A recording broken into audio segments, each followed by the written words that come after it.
Good morning. So we have Dave Matthews here this weekend.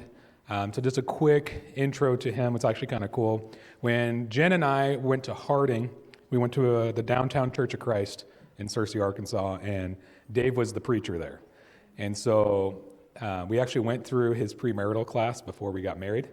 And then this last year when Joe Beam came up here and talked to us about marriages, and I talked to Dr. Beam and I said, hey, can me and my wife go down to be able to learn like how you work with marriages so we can do that more?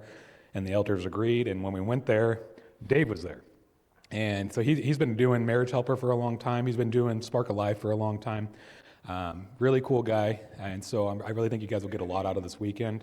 But one of the things I want to touch on before I forget is post this workshop. I mean, there's going to be a lot of options for you, and some of those options I want to point out is we have different types because there's different types of grief. There's death, there's abuse, there's different types of losses that many people are here for.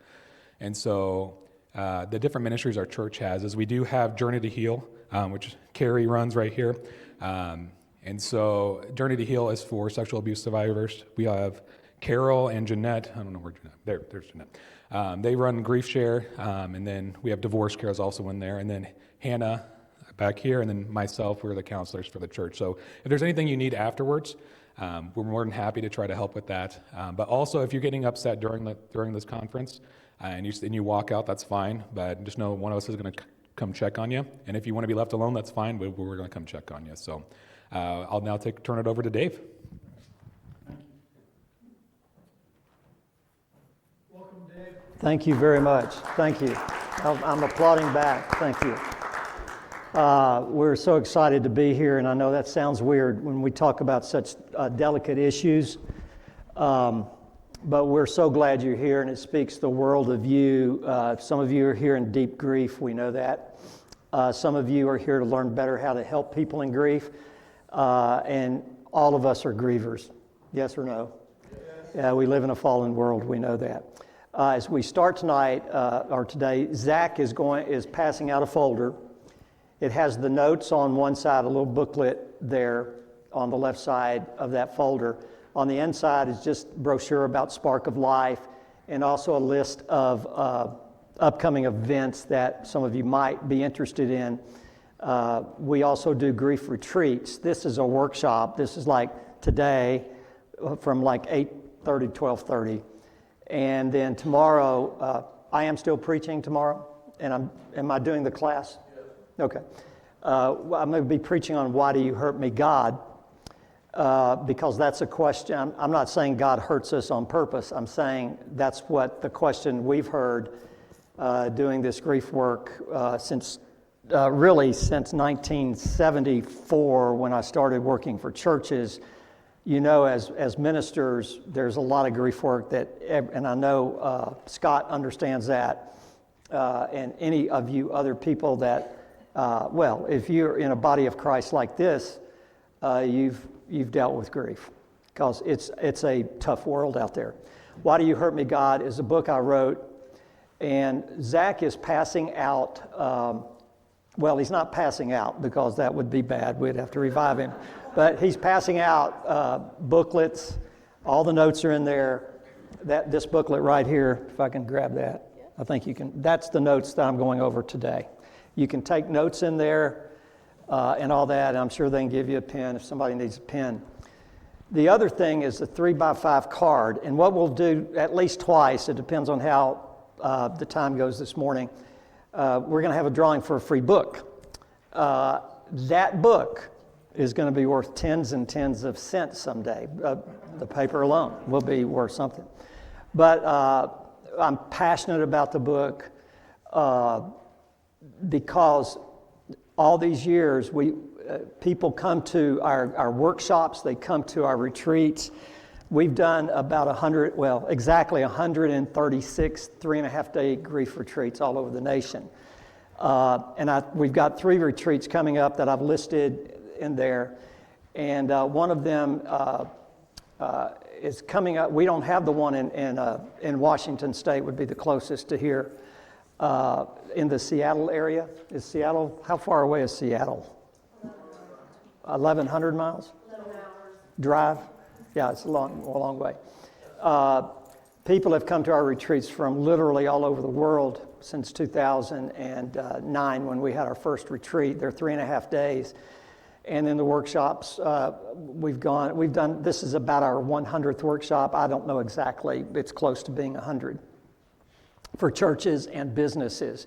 The 3x5 card, if you will put your name on the card and your email address, we will not bombard you with emails. We do want to write an email to you saying thank you for coming, and here's how we can help you, and if you need us, call us. That you'll get one email from Spark of Life. Everybody got that? We will not bombard you. That is not the purpose of that.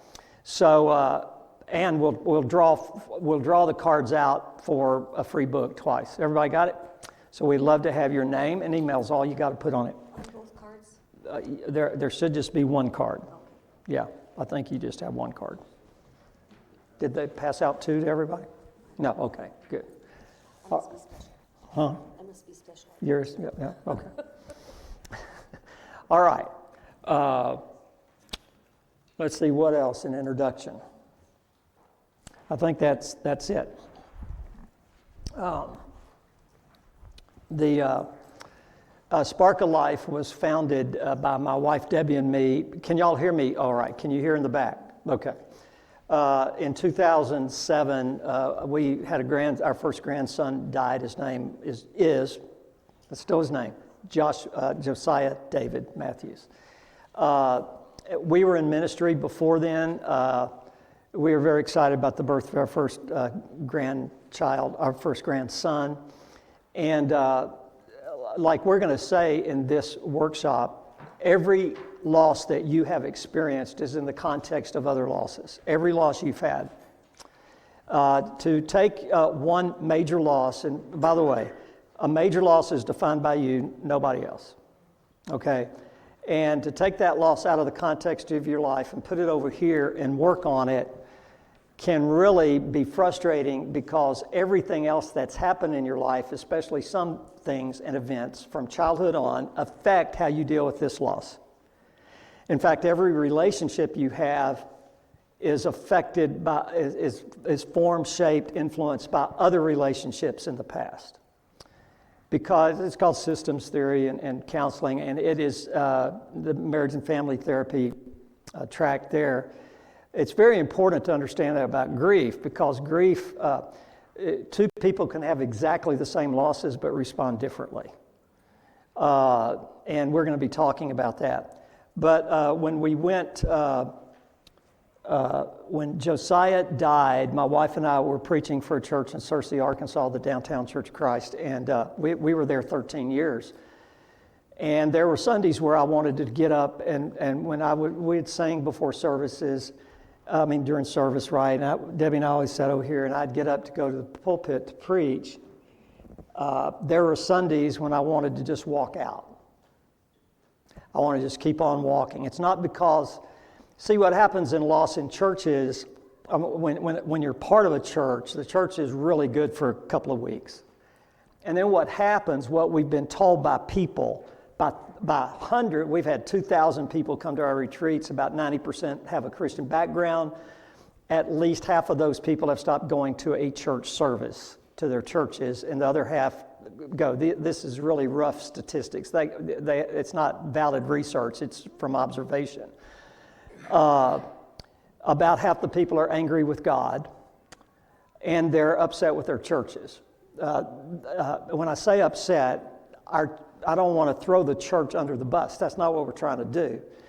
Because I was the preacher, I was very well known in our congregation. Of course, I was up there all the time. We had about 1,000 resident members, 400 or 500 college students, and would come during the school year.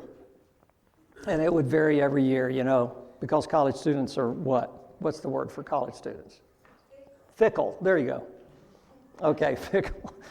They felt like, this church was the cool church for a while, and then this church was a cool church, and that church, and they would just, And that's what I did when I was in college. Did the same thing. But I'm not throwing the church under the bus, but I was visible. My wife and I were visible. Everybody knew about our loss. And so what happened was they were very attentive to our needs for a couple of weeks. And then everybody else's life goes back to normal. But you're still dealing with the aftershocks of if it's a death loss or other kinds of losses. What happens, about half the people that came, the church knew nothing about their losses because they were non-death losses, such as abuse, such as divorce. Sometimes they knew about the divorce, and then in the church traditionally, we've dealt with divorced people like they've got the plague or something, and we're growing out of that. Are we growing out of that? You think they're still human? Yeah, and they're hurting like crazy. And I felt neglected as the main preacher, preaching more than anybody else. And we had other preachers because they taught at Harding University in the Bible department. I was probably the preacher 75% of the time. And I felt neglected. That speaks a lot. Nobody intentionally tries to hurt somebody who's had a terrible loss. If you do try to hurt them, shame on you. You need to repent in sackcloth and ashes, right? I've known nobody who says, I'm going to intentionally hurt this person. So what we've heard from people is, my church just doesn't get it. They're really good for the food, for a couple of weeks, if they know about the loss. But half the people in the church didn't know about the loss. We had a child, and we had a child that had been hurt badly when he was young. Nobody in our church knew that. Nobody knew because I'm not going to get up and tell everybody. Not because I was afraid to, it was protecting him or her. And I won't say the name, but was hurt deeply. And it affected our family. So it's easy for the church to kind of get a bad reputation. So when I hear what Zach said about the groups you're having, the grief share and the abuse thing, hats off to you, right? Hats off to you. Thanks for doing that. That's where we need to be. We need to be out in the marketplace where Jesus was with real people with real problems. Not that you don't have real problems. You get what I'm saying? Okay. So maybe this will help. This will help us. So Debbie and I decided to start Spark of Life, which is a nonprofit 501c3 organization. And this is what we do, and we'll do it till they put us in the home. And a couple of our kids already think we need to be there, especially me. But what do they know? And they're not in the will anymore anyway. I'm kidding. I'm just kidding. Okay. So we started Spark, and so we've just had an incredible time working with people because they're real. When you're broken and you're vulnerable, you're open. I mean, when the pride is broken, I love working. I have a master's degree in counseling. It's in substance abuse counseling. And I took a bunch of marriage and family therapy courses for my electives.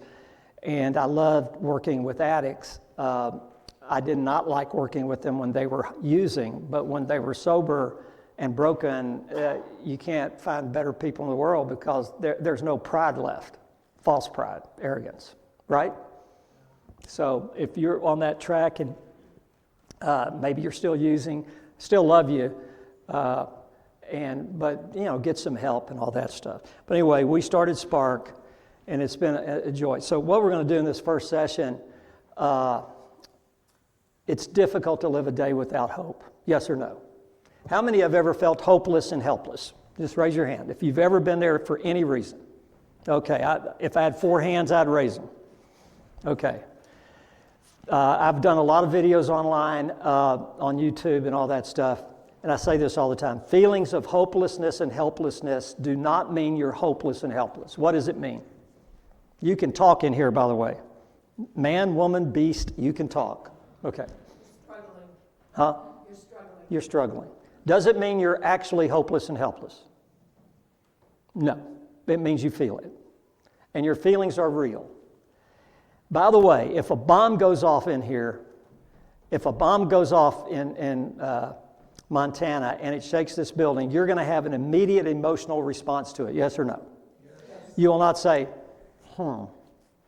should I feel fear? No, you'll feel it. So when you feel hopeless and helpless, there's nothing wrong with you. Okay? And we're going to talk about embracing grief, and embracing grief sounds out of sync with reality or with helpfulness. What do we mean by embracing grief? Tell me why you grieve. What's one word explains why you grieve? Loss. And what? Huh? Anger. Pain. Loneliness. Sadness. All these emotions. Love. You grieve because you love, and you have all these emotions because you love. When Josiah David Matthews died, you did not grieve. Why? Didn't know him, you didn't know us. If you knew me, you might grieve with me. If you're my best friend on earth, you would grieve. Right? If you're the mama, you're going to grieve. The daddy, the grandparents, the brothers and sisters, right? You grieve. And here's the answer to grief. One word, love.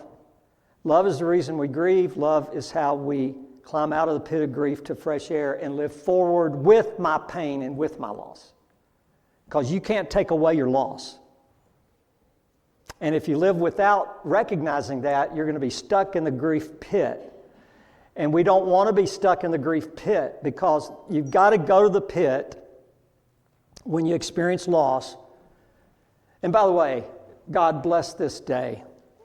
Bless this group of people, some of whom are so hurting and we might not even know. Some we might know. But God, you speak today through me any way you want to, and just please open hearts today and minds. And thank you, God, for Jesus. Amen. All right. So embracing grief means you embrace love, because how do you get out of that pit of grief? You've got to go to the pit, and that's our metaphor for the day. You go to the pit of grief, it affects everything in your life. You don't want to stay in the depths of the pit, because if you do, it might start debilitating other relationships you want to keep. And if you stay stuck in the pit of grief, and no exact time frame on this, by the way, when you stay stuck over and over again, you might hurt other relationships. So you've got the big loss, and then if you don't have a healthy recovery eventually, by the way, you can have a healthy recovery and be stuck in bed for 3 weeks. Everybody got that? We're going to go with that. But if you stay stuck, it's going to start hurting other people. So you got the big loss, and then what happens is other losses are piled upon that one, because you start losing friends. You might lose some other people in your family. Maybe you've lost a child, and you have other children, and the other children, you start losing them because all the focus is on who you've lost, and you lose sight on who you still have. Does that make sense? So that's why we don't want you to stay stuck. So Spark of Life is all about helping you get unstuck by giving you tools, practical things to do, encouragement. So we're here to encourage, we're here to empower you, we're here to equip you. We want to encourage you, we want to empower you. Who's responsible for their recovery? You are. Nobody else is. Can other people help? Yes. The church should be there to help you, walk beside you. Not to coddle you, but to walk beside you and to be there, not to fix you. Okay, we'll talk a lot about fixing. So the first point this morning is we want to embrace grief. I don't like grief. I hate it. It stinks. It sucks. Did I say that word here? Yeah, okay. We might as well be real. Does it stink? Yes. Hate it. Hate it. So embrace grief means the more you hold off grief, the worse it gets.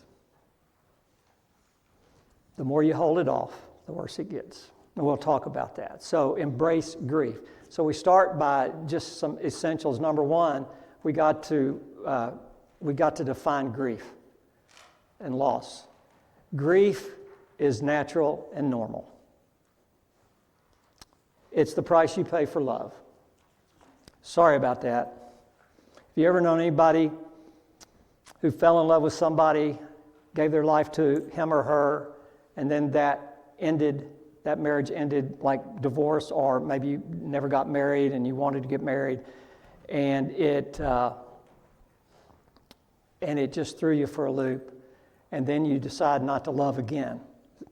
Has anybody ever done that? Don't raise your hand. I mean, in the world, has anybody ever done that? Of course they did, because it hurts. But that's what love is. Anybody ever say bye to a kid going off to college? How did it feel? Brutal. We celebrated when our son went off to college. We cried when our daughter went off to college. That's kind of a joke.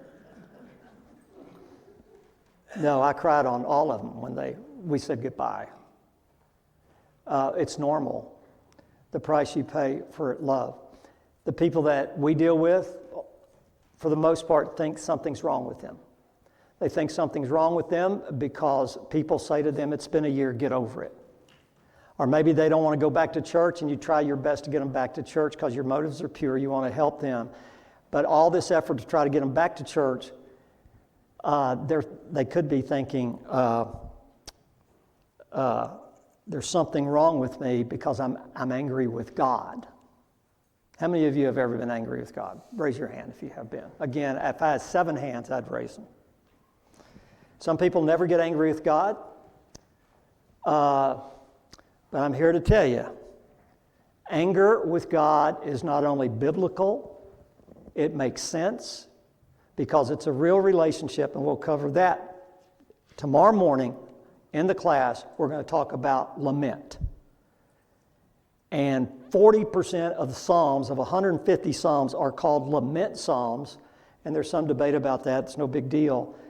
The big deal is that Psalms were used in public assembly by the Jews. And the Psalms are used, and if 40% of the Psalms are lament Psalms, that means they had assemblies where they lamented. How many lament services have you been to in your life?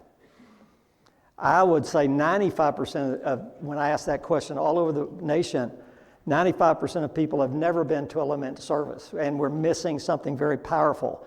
So part of this workshop, maybe you've already done that here. I know when I preached, we never had a lament service. Never. Nobody was against it. We just didn't think about it. No, we want services that yay-hoo for God, put a smile on your face. Have you ever had somebody say, put a smile on your face, you're in the house of the Lord? And maybe you've had the greatest loss in your life, and you're sitting back there and you barely make it into church, and somebody says, y'all need to put a smile on your face.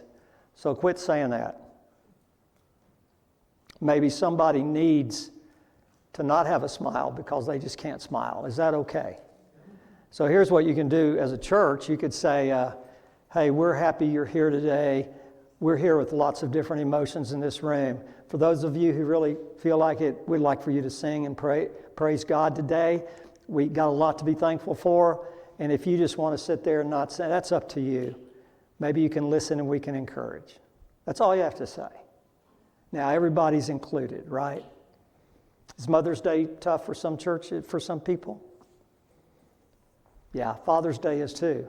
Maybe you had a bad father or a bad mother, or the mother got drunk, or the father left you and never remembered your birthday, or some abuse happened in your life, or maybe they died, or maybe whatever. Maybe you can't have kids and Mother's Day, you just want to stay away. This making sense? Just to be sensitive, but it's normal. It's so normal that we don't try to fix anybody at our retreats. And the reason we don't try to fix anybody is we don't think you need fixing. We think you need encouragement, empowerment, and equipment. But you don't need you don't need to be fixed.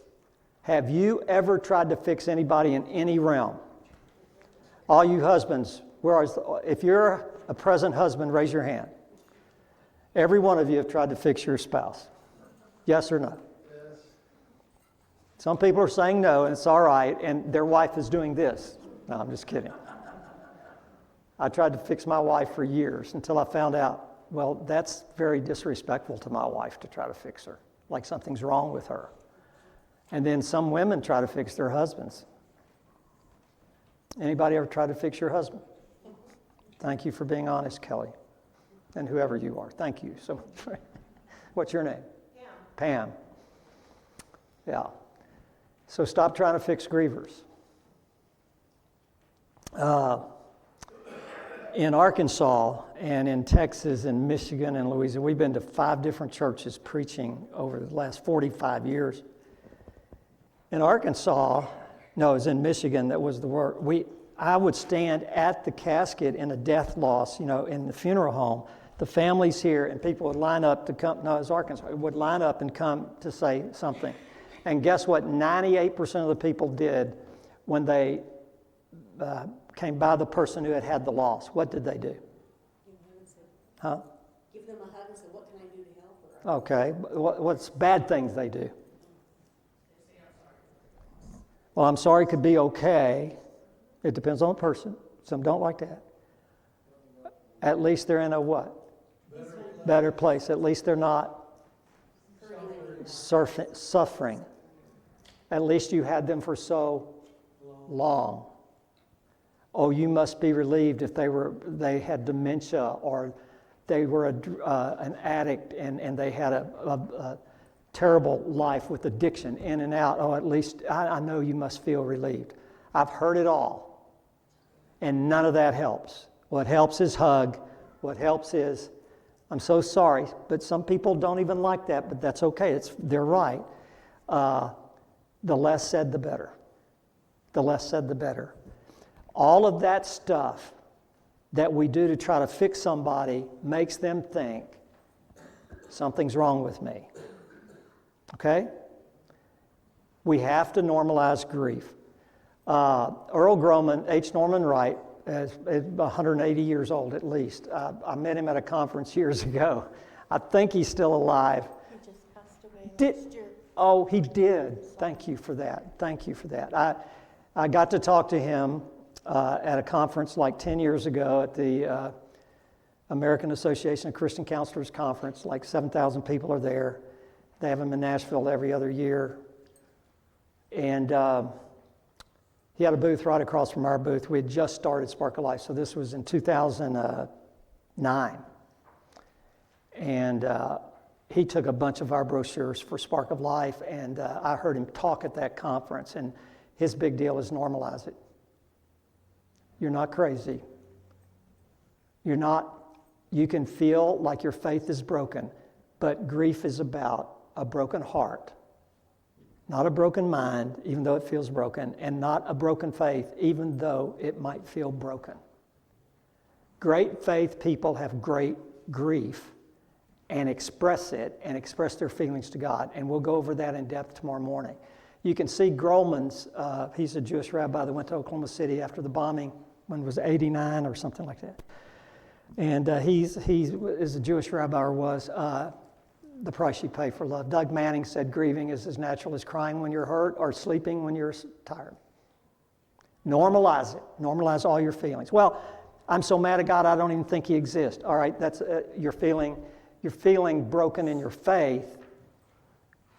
But if you even normalize that, you'll get back to that faith quicker. Some people never get back. So we don't want you to go there. But we can't fix you because you don't need fixing. So embrace grief, make it normal. Y'all get the point? Say yes or no. Yes, okay. All right. Grief is another definition. I like this, is conflicting emotions caused by change. There's a lot of study on change. Change creates grief, and a lot of grief is non-death losses because of change in a familiar pattern of behavior, and you have conflicting feelings. So every time, the best thing about preaching, in my standpoint, was meeting people like you. So we went to a new church. It was always exciting. It was always neat to meet people, and they could become your really good friends. And the Best thing about preaching for me was meeting new people and having good friends. And the worst thing about preaching was leaving the old church and going to the new one, even if it's your decision. So conflicting and feelings are, I'm excited about going to this church, but I'm deeply sad about leaving our friends in this church. That's conflicting feelings. Conflicting feelings is you lose somebody to Alzheimer's or a mentally challenged or handicapped person. And I could tell you story after story of people who've come to a retreat or a workshop, and they have a child that is so handicapped, and they had to put the child in a facility. So how did mom and dad feel when the child went to a facility? Give me an emotion they felt. Unworthy, or that they were at fault, or they weren't good enough? Guilt. Yeah, unworthy. Why do I feel relieved that the child is in a facility? We've had two dear friends of ours been through this with their daughter, and so while the daughter was alive, if they kept her in the home with their two other children, it was chaos all the time in the home. But they wanted her in the home, and then the therapist would talk to them, and the people would say, for the sake of your children, and it's best for them. But you tell a mama it's best to be away from their child, right? And so they put her in a facility to take care of her needs, and then they feel guilty and they bring her back to the home. It's chaos. And so they come to a retreat. So they had conflicting emotions all the time. And then their daughter died. I was actually in the room with them in the hospital when she died. They felt relief. And if they felt relief, how did they feel? Guilt. I'm not a good enough. Mothers and dads don't feel relieved when their kid dies or the drug addict kid dies. So this conflicting emotions can come very easily, and you say, what's wrong with me? There's nothing wrong with you. You're grieving. You can decide to get married. No jokes here, and I make a ton of them, but I'm not on this one. I'm thinking of a joke now. All right. So you get married. Getting married is a loss by this definition because it's a change in a familiar pattern of living. You were free. Now you have to beg to watch the Masters or the ball game or playing golf or whatever it is with you, right? So conflicting emotions caused by change. You decide to move somewhere. Is that a loss? Because it's conflicting emotions caused by a change in a familiar pattern of behavior. You put your dad in assisted living. Is that grief for the family? Yes. Then the dad dies. My best friend in Nashville died last week. And I was with him when I told the kids, you got to put him in assisted living because he almost burned down his condo. And they didn't know about it. They need to know that, things like that. And then I took him for breakfast every day. Every week when we were in town. And about a week before he had a massive stroke, we went to Panera Bread and had a great time. And so the conflicting emotions. I told his kids that all lived there in Nashville, I said, your dad found purpose in the assisted living. They felt terrible putting him there. But for his protection, they needed to. He could still talk and carry on, but he forgot everything. He did the hot pocket for 70 minutes in the microwave instead of 70 seconds. Yeah. And in our condo unit, we have 10 families live in this condo unit. And we could smell something I said, what is going on here? It didn't burn down. It just smoke everywhere. So I went down there and I said, what happened? He said, I don't know. I read the directions. I said, where are the directions? And I looked at it, 70 minutes. He put it on there for 70 seconds.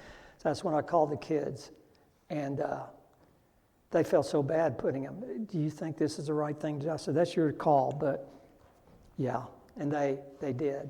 And then he dies. Conflicting emotions. Retirement. Anybody retired? Conflicting emotions? Some say no. Okay, right. You're saying no. Everything's positive. Of course, is this your wife right here? No, that's your wife right there. You might talk to her about everything being so positive, having you around all the time. So conflicted. Y'all get it. Grief essential number 2. All grief is unique to the griever because all relationships are unique. So never say this to a griever. Let's say you both had a 3-year-old son die. Let's say they died from the same thing. And you go up to the other person because you're further along in the journey than they are, and you say, I understand exactly how you feel. Yes or no? No, you don't. You understand more than I understand because I haven't lost a 3-year-old. Y'all get that? Maybe you understand more, but you really don't exactly understand. Why? Because everything is in context. Everything. So your relationship with the one that died is different. So mom and dad lose the same child. So let's say mom and dad lose a teenager to suicide who took his grandfather's gun and killed himself. And the daughter, the mother, didn't want granddad to give him a gun, didn't know that he'd given him a gun. You think they're all grieving different? And let's say the grandmother, married to the grandfather who gave him the gun, said, what are you doing giving him a gun? Well, he needs to know how to, okay. And so then do the scenario and wonder if the other grandfather had divorced his wife years ago and was never around the grandson. You think they all grieve different? They all got guilt or anger, and it affects other relationships, like it could cause a divorce, right?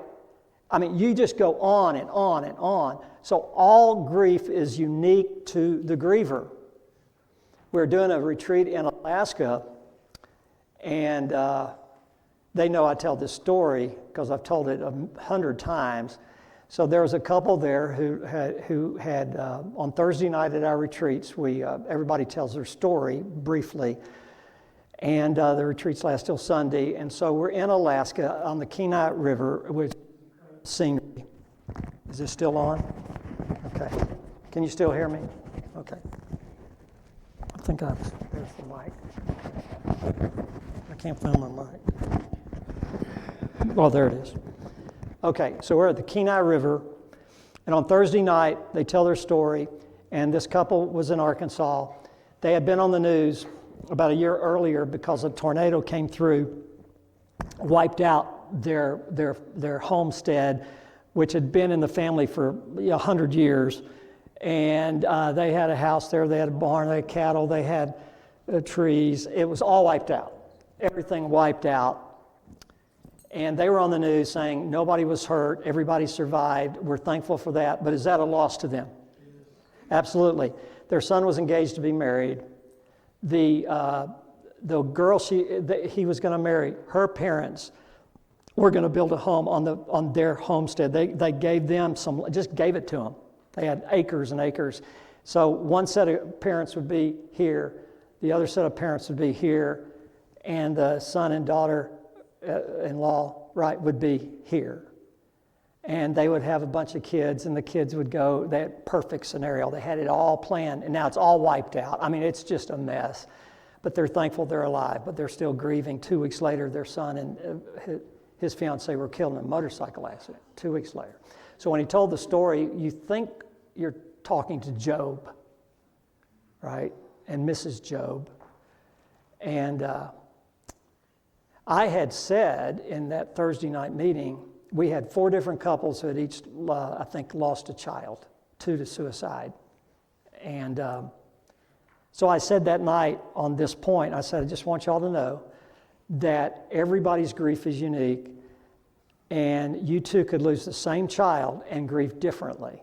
For example, if you're Christians or churchgoers, one might want to go to church again, one might not. That's all I said. Just stop forcing your spouse to grieve the way you grieve.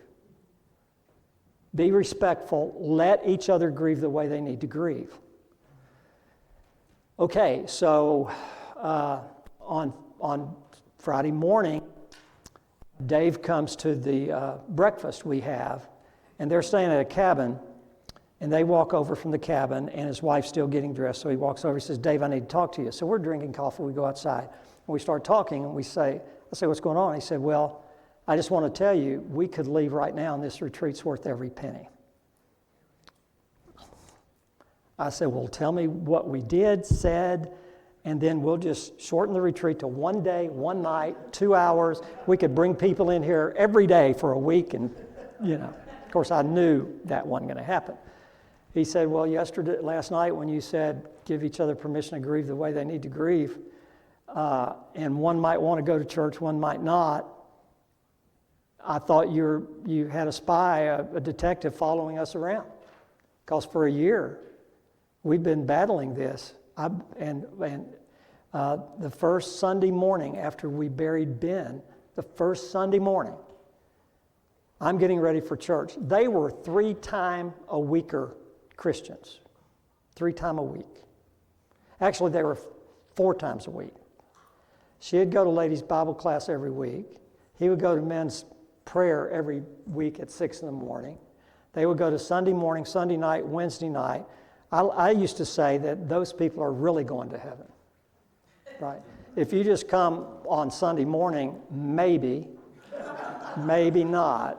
If you just come Easter and Christmas, there's no hope for you. I now know that that's called work salvation, not grace. Y'all get that? Okay, I'd like for you to come if you need to come. All right, I'm not putting down church. I think we need each other. Right? So he said, I'm getting ready to go to church. They were in their 50s at the time. They had been going to the same church for 30 years or something, and I might be wrong on the specifics, but they didn't ever miss a church service. She's still in bed. He goes, honey, get up. She says, well, where do you think you're going? He says, well, I'm going to church, and so are you. You need to get up. She said, I ain't going to that church. I'm not going anywhere. He said, yes, you are. You think he's in trouble? She says, no, I'm not. If he pulled that I'm the head of this family stuff, he's going to be in deeper trouble. I believe the man's a spiritual leader. Y'all, I'm not putting that down. Y'all get it? But spiritual leaders serve. They don't control. They serve. If you're an elder, what do? You serve. You don't lord it over the flock. You serve humbly. And so they argued about it, so he finally made her go on 3 conditions. Number 1, we arrived 5 minutes late. Why? She didn't want anybody talking, oh, I'm sorry. Now that means well. I'm not putting that down, but again, she had heard enough to know they're going to try to fix her, or she's going to have to answer how she's doing, and plus that's where the kid was raised, in that church building. I mean, part of their raising him, right? 5 minutes late, we do not talk to anybody, and we leave. Second thing was we sit on the back pew, and we leave 5 minutes early. Then I'll go. So that's what they've been doing. So I said, so what happened last night when you went back to the cabin? He said, I took my bride's hand and I said, please forgive me. And I apologized to her. And I told her, baby, if you don't want to ever go back to church, that church or any church, that's up to you. That's your decision. And I'll respect it. That's what he did. Do you think she started going back to church because she wanted to eventually? Yeah. Not because she had to. So that's a big deal. When she walked in that morning, Debbie and I saw it, and her face was totally different than it was Thursday night. She had a peace about her. Now, does she still miss her son? Yes. Does she still grieve? Yes. Does she still have moments of crying? Yes. Does she have weeks where it's bad, worse than other weeks? Yes. Y'all get that? But she's living forward. So don't force your grief on others as far as how to grieve. You got that? One quick other illustration. We had a woman and her husband had lost a child on Christmas morning.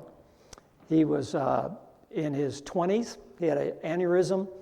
They had just eaten dinner at Christmas, and he was engaged to be married. He didn't live in the home, and he and his sister were there, and he died just in front of them. So all their friends knew the anniversary of the death of their son because it was a holiday, and on 1 year after that, her so-called best friend called her and said to her, it's been a year. It's time you get over this. You don't get over it ever. You get through it. And so that ended her relationship with that woman, who never apologized to her, evidently. And I don't blame her because it's too painful to be around that person. Y'all get that? Too painful. But that's another loss. She lost a friend. So anyway, we've got to let people grieve, to let them embrace grief, and then walk beside them without trying to fix them. Number 3, comparing losses to others is usually not helpful. Tomorrow morning during the church, the sermon is going to be, "Why do you hurt me, God?" And we're going to say, I will say in the sermon, the greatest loss is the loss God had and the Son had. And the 8-week material I'll give to this church, and y'all can teach it if you want to in small group, or use it in your grief work, or do whatever you want to with it, is divine grief, the divine grief recovery method. Who has the worst loss? Well, I'll tell you who has the worst loss. It's God. Because God caused His Son to suffer. God planned it. The Son and the Father planned it from the creation of the world, before the creation of the world.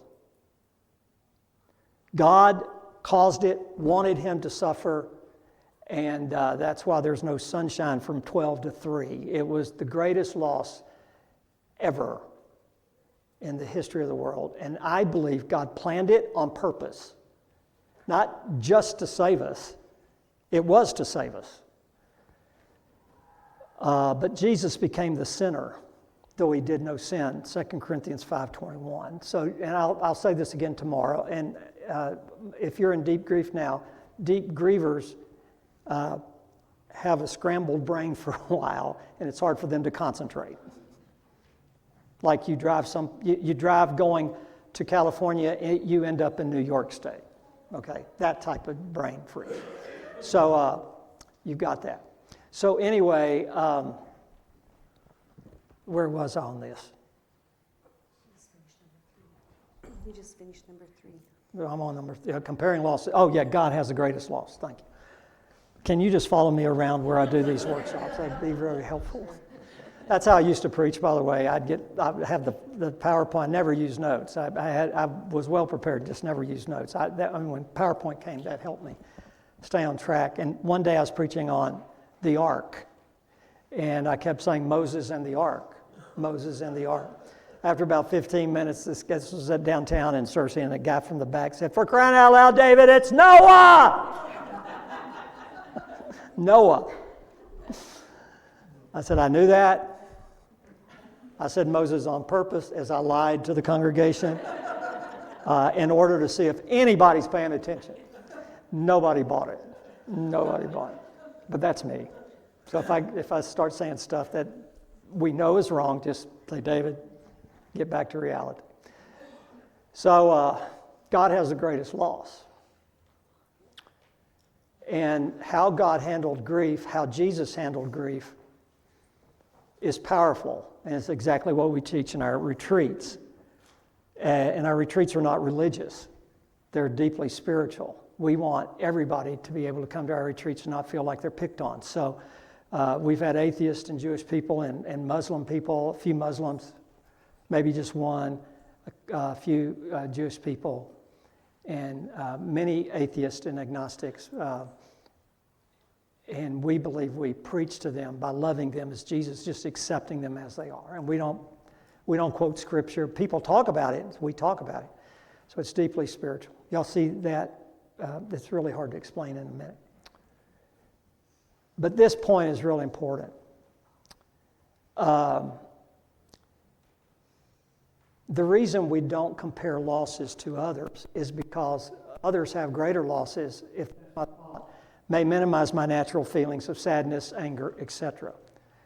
So when I was a young preacher, I had this illustration. I haven't heard it from anybody else in years. This is like 50 years ago.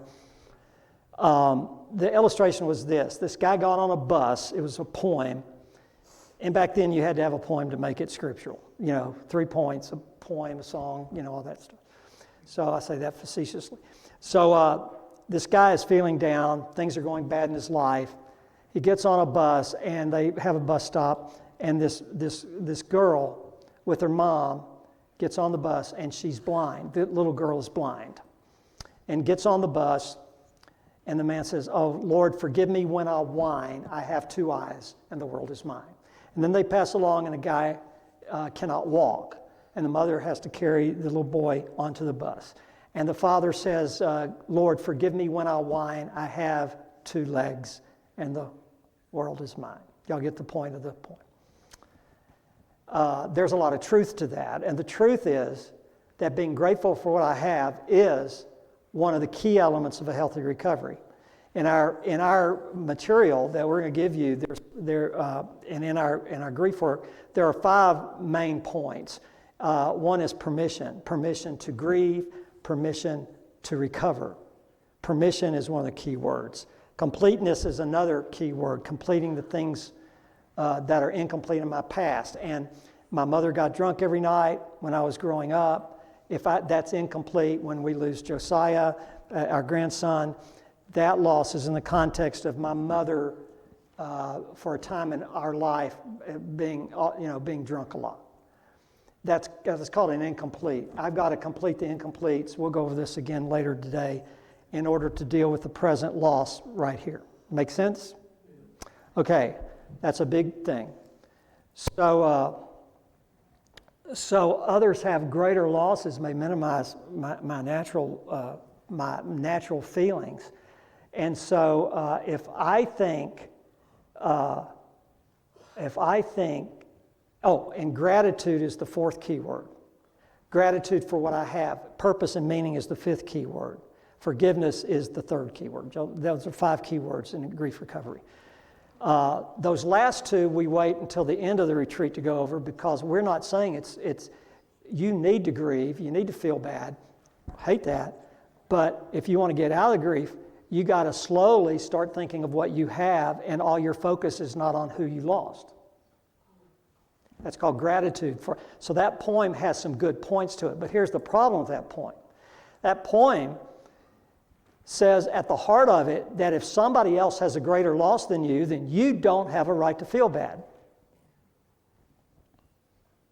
Happens all the time. Our 3rd retreat, we're in Texas. And on Thursday night, we all eat together. And then we're in a circle. And everybody goes around, and they got like 2 minutes to share why they're there. Like, I'm here at this retreat because blah, blah, blah, blah. 5 straight people talked about suicide loss in this circle. The first one, the parents had come home from church, and their 18-year-old son had taken his life. When she's fixing Sunday dinner, 2 other kids were grown out of the house. Youngest baby boy went in the garage and killed himself. It was a terrible story. She could hardly lift her head. She was the darkest person I can remember. Now, we've had dark people who are so engulfed in grief. That's why we do this. And there's so much of it. And she just stands out for the reason I'm about to tell you. I love this woman, and her husband was there. The next person told about his brother taking his life by suicide. The next person told about her husband taking his life by suicide. The next person had somebody suicide. 5 suicides. It was so dark. And then we get to Karen. Karen had a good husband. He was older than Karen. I don't know how old Karen was, and if she's watching this on video, she was 39, but that's not true. She had a good husband, and he had died. And the details, again, are fuzzy in my mind. But it was a good death in the sense that, no, it's not a good death. She wanted him. She missed him. She was very, very sad. She was grieving. She had every right to grieve. But compared to suicide of a son. So when it came to Karen, she said, I don't need to be here. Why, Karen? Well, because the losses I've heard are so horrific, my loss doesn't even compare to theirs. So I said, well, I think you need to be here. Why? Because she was what? Grieving deeply. I wouldn't have traded, in all the years we've been doing this, I would not trade places with anybody that's come to our retreats. If I don't have that power, but you know what I mean? I will not trade places with them. It's funny, you can have, we've had people who've lost 3 kids, 4, 5, 6 kids. We've had people who've lost, a lot of people who've lost 1 child. We've had a person who've lost a marriage and a son on the same day that she found out her adult son had died in a car wreck. Her husband walked in and didn't know about his stepson, who he loved, and told his wife, I don't love you, I'm in love with another woman, I'm divorcing you, before he knew about the death that she had just found out about. So in one 30-minute period, something like that, she lost a son and her marriage. You think I'd trade places with her? But do I have a right to grieve my loss? Yeah. So our 5-year-old son comes in one day. He's sad from kindergarten. He goes to all-day kindergarten. He comes in. I said, hey, buddy, what's wrong? He says, Sarah broke up with me. That's his girlfriend, 5 years old. He's sad.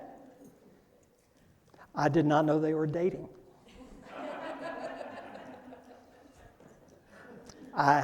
He had asked for keys to the car, but I thought that was crazy because he's 5. He was sad. Was he in grief? Yes. How did he feel? Awful. Awful. Like life was over. So I wonder if I said to him, and I didn't, I don't know what I said then. That's before we grew in our grief, stuff. Wonder if I had said, your friend Timothy, who had cerebral palsy, was in a wheelchair. I said, what did you do at PE today? Did y'all go outside? He said, yeah. Did you play kickball? Yeah. I said, Timothy can't play kickball. You should be thankful you can run and play. How's that for parenting?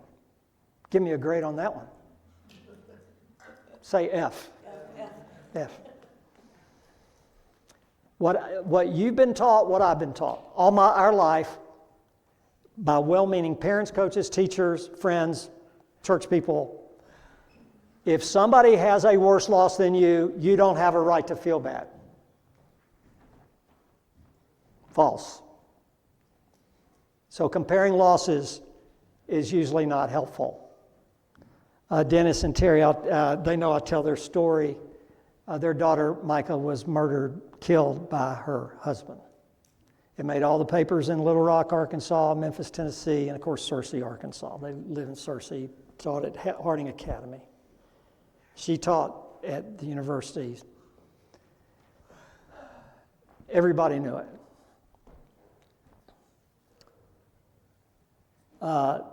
When Dennis and I talked about a year after the death, we started to get to know each other. They finally came to a retreat. Now they help us do retreats. They just did a retreat for John 3:17 ministry for women battling addiction. Great ministry in Arkansas. And they've now done 2 of our grief retreats with those women. It's phenomenal.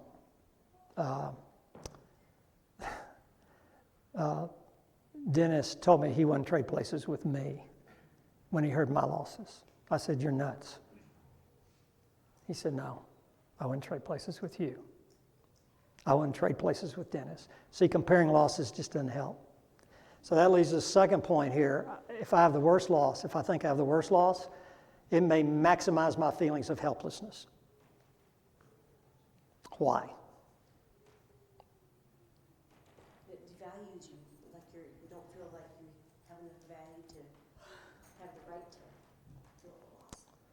Yeah, I mean, if I have the worse loss than most, how can I ever be happy again? So I might sabotage my own recovery by saying I don't have a right to be happy, or I can never climb this mountain. Both extremes are not healthy. I need to work on my loss is my loss. It's not anybody else's loss. It's not being selfish. Your loss is your loss. No comparison needed here. The woman who lost the son to suicide on Sunday was paired up in a small group with the woman who lost her husband, who said she didn't need to be there. The woman who lost the child on Sunday, on Thursday night, did not smile. Her face was a face of death, of no life at all. Her therapist had to release her to come to our retreat because she told us this, she had been suicidal. No surprise there, right? I can understand that. Can you understand that as much as we can understand it without going through it? She was so dark, and Karen was, I don't need to be here.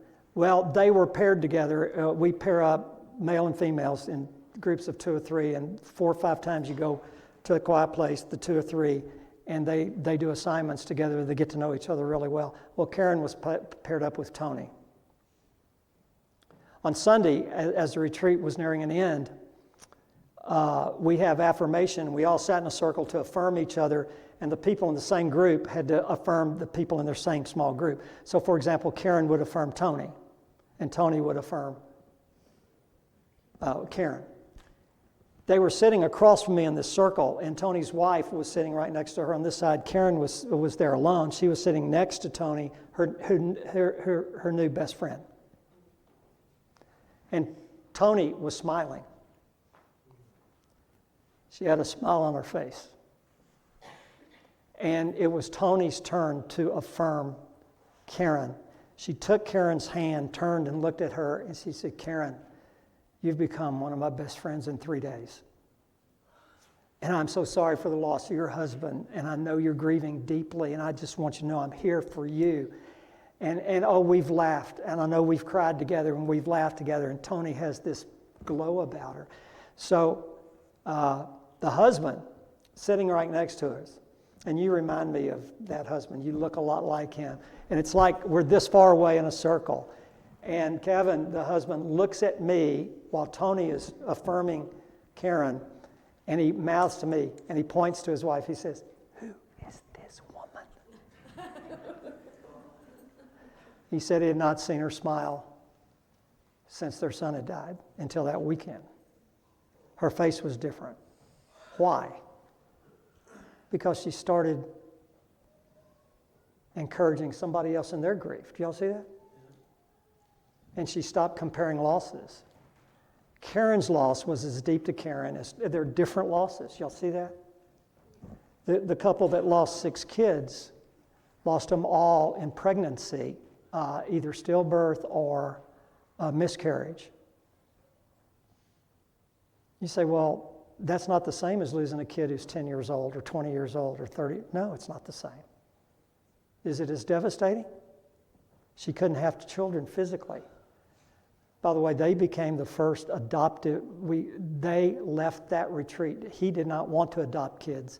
She wanted to adopt. He was against it for whatever reason. Maybe he felt like it was his fault, that maybe something wrong with, you know what I mean? And at the end of the retreat, when they said, "What are you going to do and take away from this retreat when you go home?" He said, "Well, we have discussed it, and we're going to adopt a child. We're going to start adoption." And then when she was born, she became the first spark of life adopted kid. So I have the worst loss, may maximize my feelings of hopelessness. There is no worse loss except God's loss. Who decides what a worse loss is? I mean, how do you decide? So basically it's saying, if I don't have the worst loss, I don't deserve to be sad, then there's only one person who deserves to grieve, and that's the one that has the worst loss. So the worst loss is God anyway. Jesus was a man of sorrows. God was acquainted with grief. according to Isaiah. All right, does this make sense? All right. Grief essential number 4. You can have a break in just a minute. Calm down. All right. Grievers have a broken heart, not a broken brain, and perhaps not a broken faith. So this goes back to, we're going to talk about this throughout the morning. At least they're in a better place. I believe Josiah's in a better place. I believe my dad's in a better place. I believe my mother's in a better place. Saying that to somebody that's deep in grief just usually doesn't help. That is a brain thing. I'm trying to fix their broken heart with a brain statement. And I'm going to give you an example of this. Jesus in John 12 says, "What shall I say? Father, save me from this hour?" No, it was for this hour I came. I will not say, "Father, save me." Mark 14, not long after John 12. What does Jesus pray? Let this cup pass from me. Not my will, but yours be done. I say I'm glad Jesus hesitated in the garden. Hesitation's not a sin. He was human, fully human. God in the flesh, but fully human. My soul is overwhelmed with sorrow to the point of death. Father, why have you forsaken me on the cross? Jesus, come down from the cross, and I'll tell you why. From the beginning of your existence, which has been forever, before the creation of the world, you knew you had to come to this moment. You've been ready for all the prophecies come to this moment. Why would you say that in Mark 14 in the prayer? Why would you say it on the cross? You know in your brain you have to die if we have a chance. What's the answer? In John 12, he spoke what his head knew. His mind knew he had to die. He came for that purpose. In Mark 14, his words prayed to God from a broken heart. He had never before faced life without the Father. And he's going to a place the Father cannot come. Does this make any sense?